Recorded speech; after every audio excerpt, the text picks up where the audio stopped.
Undercover owners noticed a waitress working with an injured hand in their diner. Denise Carter balanced trays with one arm wrapped in bandages, pushing through the pain while her manager, Ross, criticized her for even the smallest errors. Customers murmured, some sympathetic, others disapproving of his harshness. What no one realized was that her injury was from an accident, and Ross was concealing something far more troubling. From a corner booth, Harold, the undercover owner, watched closely, sensing that something wasn't right. The more he investigated, the more unsettling the truth became. Before we move ahead, if you're new here, don't forget to subscribe. Your support truly helps us continue sharing meaningful stories. Stay with us until the end, and if this story connects with you, share your thoughts in the comments and pass it along to a friend. Now let's get started. The diner carried the usual scent of burnt coffee and fried bacon that clung to the air. During the morning rush, the counter buzzed with conversation, the sound of the grill hissing, and the clatter of stacked plates. In the midst of all this stood Denise Carter. She didn't draw attention by noise but by effort, working with the energy of 3 people. Her hair was neatly tied back, her apron already marked with stains, as she moved swiftly, carrying steaming mugs in her good hand and balancing plates against her hip. Her other hand, the left one, was tightly wrapped in bandages extending up to her wrist. Anyone observing closely could notice the stiffness in her movements or the quick flinch when her fingers brushed against something, yet Denise kept a smile on her face. It was her way of coping. Behind the counter, the manager, Ross, stood near the register, smirking as he shouted instructions. "Move faster, Denise. Don't keep customers waiting. This isn't a charity."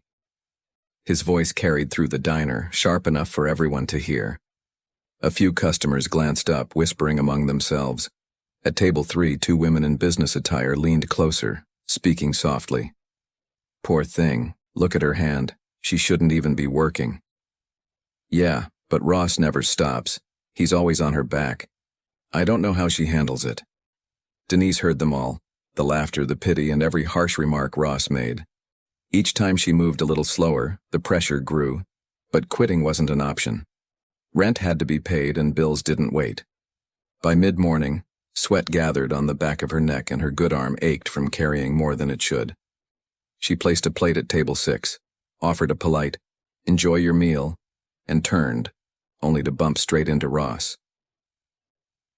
The impact sent a glass of water splashing across Ross's shirt, and the diner instantly fell silent. He leaned in so close that Denise could smell the bitter coffee on his breath. "Clumsy again? Always an excuse with you, isn't it?" he said sharply. A few customers shifted uncomfortably, and one muttered, "Come on, give her a break." But Ross paid no attention, his glare fixed on Denise like someone taking pleasure in authority. She quietly apologized and reached for a towel with her uninjured hand, but Ross snatched it away. The faint grin on his face told her this had nothing to do with the spill. It was about power. And deep down, Denise knew the reason. A few weeks earlier, she had overheard Ross boasting about taking money from the register. She hadn't meant to listen. She was simply cleaning up after closing when his voice carried through the office door. At first, she thought she'd misheard, but as she listened closer, the truth became clear. Ross was stealing. When he found her standing outside that night, frozen in shock, she saw the fury in his eyes before he grabbed her wrist and twisted it until something cracked. The pain brought her to her knees, but Ross only sneered, saying, "Clumsy, huh? Keep it that way. Say one word and you'll lose more than your job." Now, with her injured hand wrapped tightly and nearly useless, she was the one being made to look incapable. By the end of her shift, Denise's body trembled with fatigue. She leaned against the back counter, whispering a quiet prayer that went unheard. What she didn't realize was that someone had been observing her closely all along, someone she assumed was just another customer grabbing a simple meal. That watchful presence was about to change everything. Most customers came and went without noticing much, eating their pancakes, leaving a tip if they felt like it, and hurrying back to their routines. But one man never seemed in a rush. He was older, perhaps in his late 60s, with neatly trimmed white hair and worn leather boots that looked more accustomed to open roads than city streets. People casually called him the vet because of his posture, upright and confident, and his sharp, quiet eyes. To most, he seemed like an ordinary retiree passing time over breakfast. But in truth, Harold Whitman was the real owner of the diner. For years, he had kept that fact hidden, choosing instead to blend in with the regulars. Harold believed you could only see how people truly behaved when they thought no one of importance was watching. That morning, he stirred his coffee slowly, his eyes fixed on Denise. He had been observing her for several weeks, always the hardest worker, always the one Ross picked on. But today, with her hand wrapped tightly in bandages, something about her situation felt different. Every tray Denise carried looked as if it might slip from her grasp at any moment. Each smile she offered seemed forced through pain. At a nearby booth, two young men whispered just loud enough for Harold to overhear. "Man, that manager really has it out for her.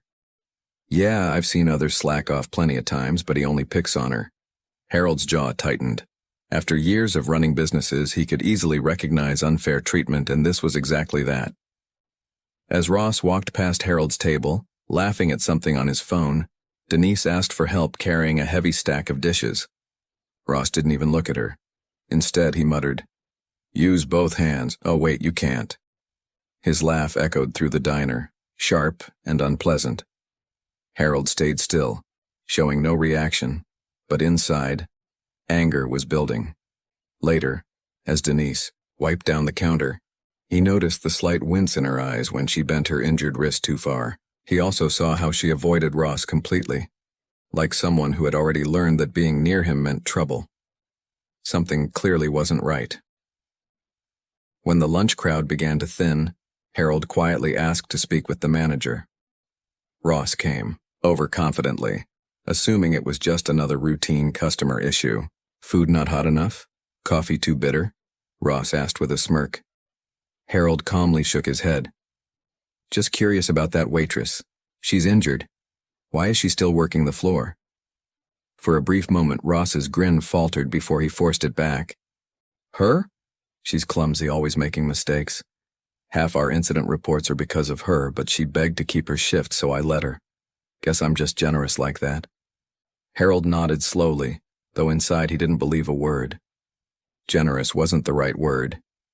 He'd seen the contempt in Ross's expression, the whispers from customers, and Denise's quiet strength as she worked through the pain just to maintain her dignity. That night, Harold stayed seated at the corner booth long after the diner had emptied. His coffee sat cold and untouched as he watched Denise clearing tables with her uninjured hand, still offering faint smiles to customers despite her clear exhaustion. The old veteran's gaze sharpened. If Ross truly thought Denise was the problem, Harold intended to find out the truth for himself. And if his suspicions proved right, someone in that diner was about to regret underestimating them both. The next morning, Harold returned to the diner. He sat in his usual corner booth with the same black coffee in front of him. To everyone else, he looked like the same quiet veteran with nothing better to do, but his attention wasn't on the menu. It was on Ross. Ross moved confidently from table to table, joking with customers and laughing louder than anyone else. Yet, the moment Denise passed by, his expression changed. Every action she took became a reason for him to criticize. If she poured coffee too slowly, he snapped his fingers. If she wiped the counter more than once, he muttered about wasting time. Harold quickly noticed a clear pattern. This wasn't normal supervision, it was targeted behavior. When Denise accidentally dropped a fork, Ross shook his head in exaggerated frustration and told a nearby table, "See what I have to deal with? Always careless." Some customers chuckled awkwardly, unsure whether he was serious. Denise bent to pick up the fork, her good hand trembling as her face flushed with embarrassment. By that point, Harold's suspicion had solidified into certainty. Ross was deliberately setting her up. Later that afternoon, Harold quietly stepped into the back office, pretending to look for the restroom. The door was unlocked and papers were scattered across the desk. His eyes stopped on a pile of misconduct reports, each one with Denise's name written clearly at the top. Each report accused Denise of minor issues, spilled drinks, missed orders, or having a bad attitude. But Harold had been coming to that diner for months, and not once had he seen her behave unprofessionally. As he read further, something even more troubling appeared. The cash register records didn't balance. Each week, the totals dropped, yet no official reports had been made. Harold's stomach tightened. He recognized the signs. He'd dealt with theft in his own businesses before. Ross wasn't just being unfair, he was hiding something. That evening, Harold stayed later than usual, quietly nursing his coffee as the diner cleared out. When the final customers left, Ross disappeared into the office. The door didn't shut completely and voices carried into the hallway. "Another $5,000 easy," Ross bragged, laughing. "And when they notice the missing cash, that little waitress takes the blame. She's already got the most write-ups. No one's going to believe her over me." A second voice, likely one of Ross's drinking buddies, chuckled. "You're asking for trouble, man. What if she talks?" Ross's voice dropped to a colder tone. "She won't. Not with that hand. I made sure it's broken enough for her to remember who's in charge." Harold stood frozen in the shadows, his fists tightening as his breathing grew slow and heavy. This wasn't just theft, it was abuse, both physical and deliberate.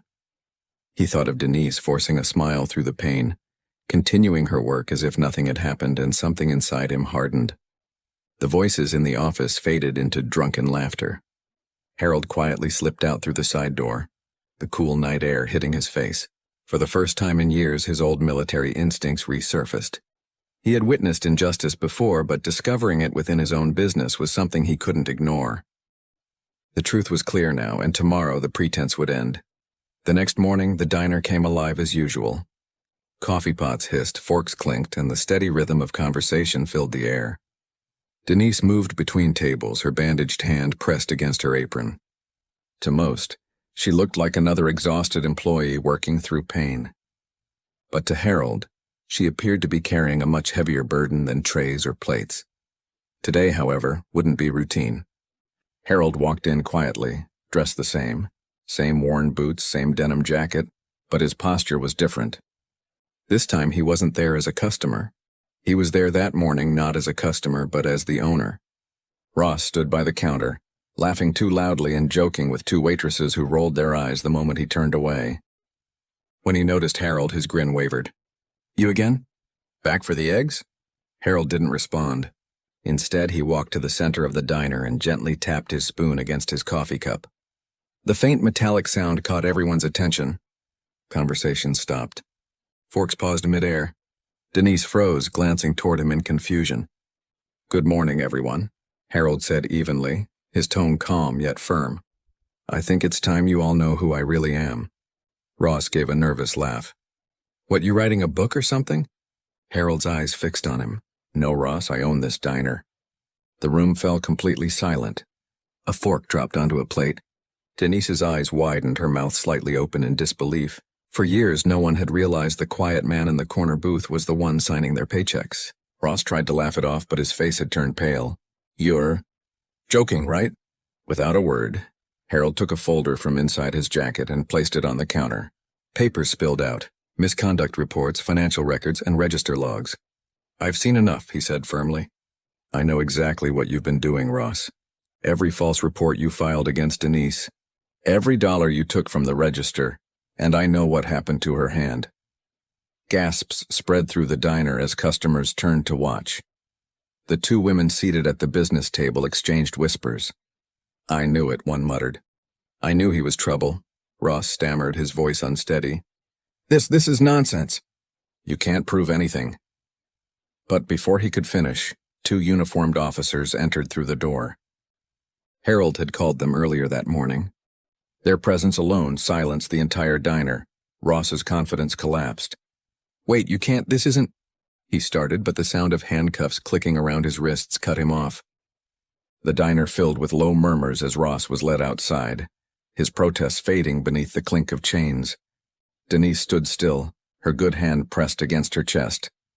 For once, Ross wasn't towering over her. For once, the blame no longer rested on her shoulders.